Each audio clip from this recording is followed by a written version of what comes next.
இன்னைக்கு நம்ம தோட்டத்துல வெள்ளரி பிஞ்சு எதுவும் கிடைக்குதான்னு பார்ப்போம். இந்த வெள்ளரி கொடியில இந்த பூ இருக்கிறது ரொம்ப அழகா இருக்கும். இத நான் பார்த்தாலே ரொம்ப ரசிப்பேன். ஏன்னா வெளிர் மஞ்சள் நிறத்துல அப்படியே இந்த கோடு கோடா போட்டிருக்கும். இந்த இப்பதான் பிஞ்சு விட்டுருக்கு இந்த பூவிலேருந்து. இந்த பிஞ்சு வந்து இன்னொரு 2, 3 நாள்ல முத்திரும். நம்ம பறிச்சிடலாம். இந்த பிஞ்சு நாளைக்கே முத்திரும்.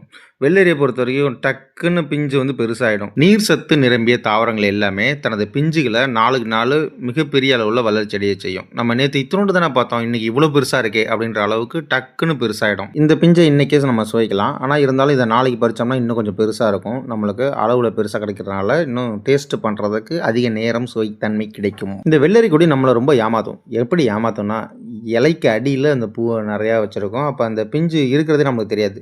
நம்ம எவ்வளோதான் தேடி பார்த்தாலும் டக்குன்னு பார்த்தீங்கன்னா, பிஞ்சு முத்தி பழமாகிற அளவுக்கு விட்டுருவோம்.